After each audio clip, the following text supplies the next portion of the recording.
एक महिला SP madam को एक गांव से बार बार कई शिकायत पत्र मिल रहे थे। उन पत्रों में बस एक ही बात लिखी होती थी कि हमारे गांव की हर लड़की बड़ी होकर गर्भवती हो जाती है, लेकिन ऐसा क्यों हो रहा है ये समझ में नहीं आता। हमारी लड़कियों का किसी के साथ अफेयर भी नहीं है, उनकी शादी भी नहीं हुई है, हमारे घरों में कोई बाहरी व्यक्ति आता जाता भी नहीं है, फिर भी लड़कियां गर्भवती कैसे हो रही हैं।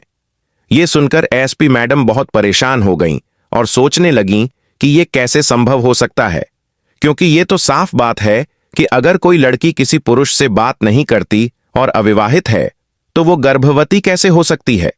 इस बात पर गहराई से सोचने के बाद मैडम ने खुद इस मामले की तह तक जाने का फैसला किया और गांव जाकर जांच करने का निश्चय किया कि ये लड़कियां गर्भवती हो कैसे रही हैं। गांव पहुंचकर मैडम ने पाया कि यह समस्या पूरे गांव के लिए चिंता का विषय बन चुकी थी। गांव के लोग अपनी लड़कियों पर कड़ी नजर रखते थे, लड़कियों को घर से अकेले बाहर नहीं जाने देते थे, किसी बाहरी व्यक्ति को घर में घुसने नहीं देते थे। लेकिन इसके बावजूद एक दिन एक लड़की के पेट में अचानक दर्द हुआ और जब उसे अस्पताल ले जाया गया तो डॉक्टर ने बताया कि वो गर्भवती है। यह सुनकर उसके पिता अशोक जी सदमे में आ गए और फूट फूट कर रोने लगे। उन्हें समझ नहीं आ रहा था कि अब वो समाज में क्या जवाब देंगे। वो अपनी बेटी से पूछते हैं, बेटा, क्या तुम्हारा किसी के साथ अफेयर चल रहा है? किसी से बात होती है तुम्हारी? लड़की रोते हुए जवाब देती है, नहीं पापा, मेरा ऐसा कुछ नहीं है। आप तो जानते हैं गांव की हर बड़ी होती लड़की के साथ ये हो रहा है, लेकिन मुझे भी नहीं पता कि मैं गर्भवती कैसे हो गई। गांव में हर तरफ खामोशी छा गई। हर किसी के मन में एक ही सवाल था कि आखिर इस समस्या का समाधान क्या है। लोग दिन रात चिंता में डूबे रहते और शाम के 7 बजे तक अपने घरों के दरवाजे बंद कर देते थे।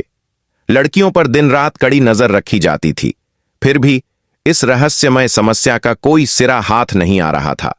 एक दिन ऐसा होता है कि उसी डरावनी घटना का सामना फिर से एक परिवार को करना पड़ता है। उनकी बेटी के साथ वही हो जाता है जिसका उन्हें सबसे ज्यादा डर था। हारकर गांव की कई महिलाएं अपनी बेटियों को लेकर हाथ में शिकायत पत्र लिए रोती हुई शहर की महिला एसपी संध्या चौधरी के पास पहुंचती हैं। वो हाथ जोड़कर कहने लगती हैं, मैडम, हम बहुत परेशान हैं। ये सिर्फ हमारी समस्या नहीं है, बल्कि पूरा गांव इस मुसीबत में फंसा हुआ है। हमारे गांव की हर जवान होती लड़की बिना शादी के गर्भवती हो रही है। हम लोग अपनी बेटियों पर कड़ी निगरानी रखते हैं, उन्हें घर से बाहर नहीं जाने देते, यहां तक कि जब वो सोती हैं तो उनके पास पहरा देते हैं। फिर भी पता नहीं चलता कि ये सब कैसे हो रहा है। ये सुनकर एसपी मैडम को पहले तो हंसी आती है, लेकिन फिर वो गुस्से में कहती हैं, तुम लोग पागल तो नहीं हो गए? किसी मर्द के साथ संबंध बनाए बिना कोई लड़की प्रेग्नेंट कैसे हो सकती है? तुम्हारी बेटियों का किसी के साथ अफेयर हो सकता है या वो किसी रिश्ते में होंगी।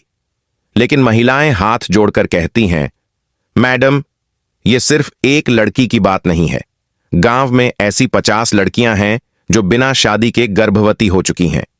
ये सुनकर मैडम का भी दिमाग चकरा जाता है। उन्हें समझ नहीं आता कि ये कैसे संभव है। वो तुरंत अपने लोकल पुलिस स्टेशन को फोन करके गांव में जाकर जांच करने का आदेश देती है। पुलिस गांव में जाती है और जांच शुरू करती है। गांव वाले इकट्ठा होकर पुलिस को अपनी परेशानी बताते हैं।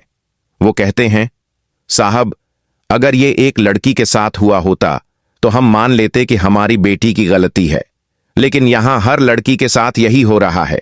हमारी बेटियां किसी से बात नहीं करती, बाहर नहीं जाती और हम उन पर हर वक्त निगरानी रखते हैं, फिर भी ये सब कैसे हो रहा है।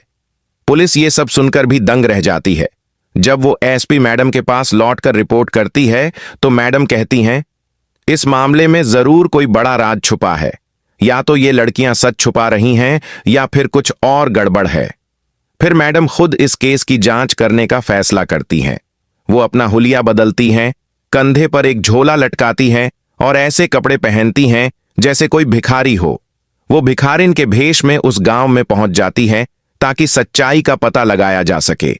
मैडम पूरे दिन इधर उधर घूमती रहती हैं और जैसे ही शाम होती है वो उस व्यक्ति के घर के पास पहुंच जाती हैं जिसने उनके पास शिकायत दर्ज करवाई थी।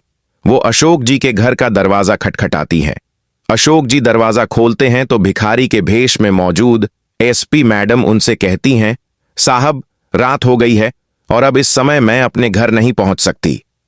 अगर आप मुझे रात भर के लिए अपने घर में रहने की जगह दे देंगे तो आप पर मेरा बड़ा उपकार होगा। मुझे बस कोई कोना दे दीजिए, मैं वहीं पड़ी रहूंगी। अशोक जी सोचते हैं और कहते हैं, ठीक है, आप महिला हैं, इसलिए आपको अंदर आने दे रहा हूं। अगर आपकी जगह कोई आदमी होता तो मैं उसे घर के अंदर कदम भी रखने नहीं देता।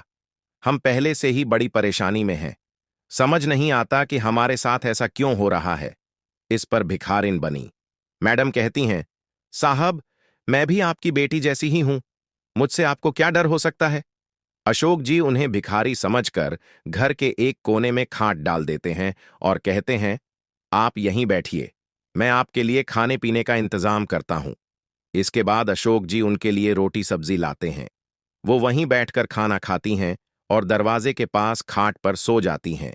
अशोक जी अपनी बेटी के साथ अंदर जाकर सो जाते हैं। अब रात का 1 बज चुका था। पूरा घर गहरी नींद में था। तभी मैडम चुपचाप उठकर घर से बाहर निकल जाती हैं। बाहर आकर वो पूरे गांव का जायजा लेती हैं। उन्हें कुछ खास नजर नहीं आता।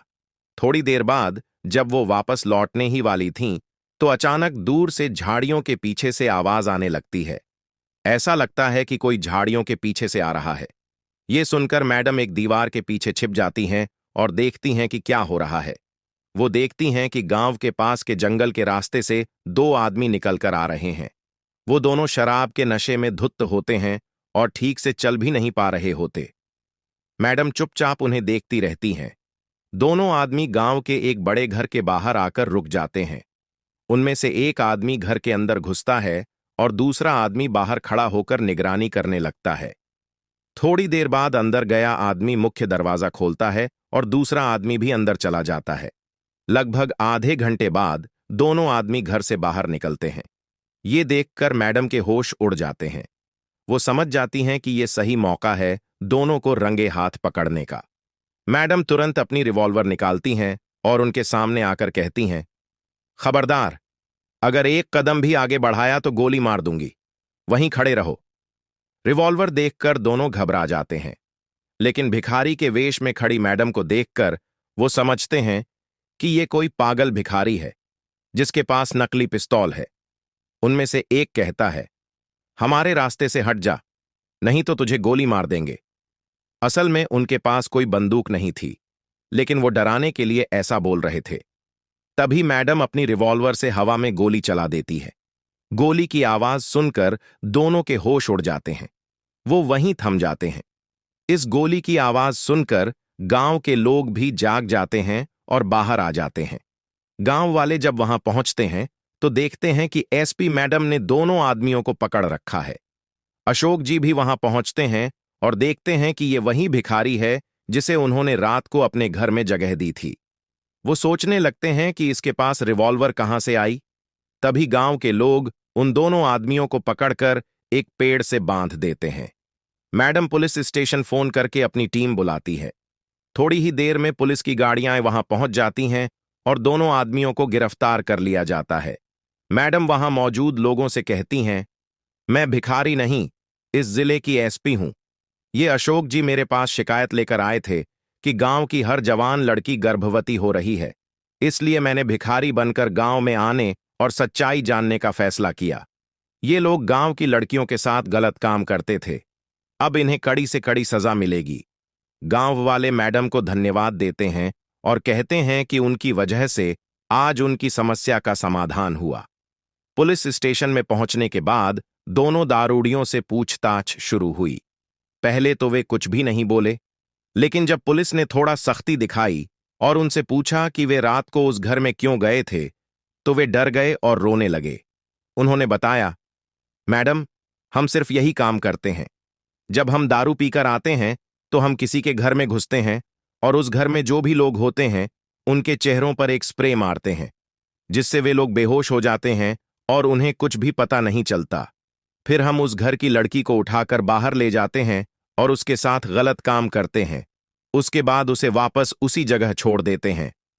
दारूडियों ने स्वीकार किया कि वे यह गंदा काम हर रात करते थे और इसी वजह से गांव की लड़कियां गर्भवती हो रही थीं।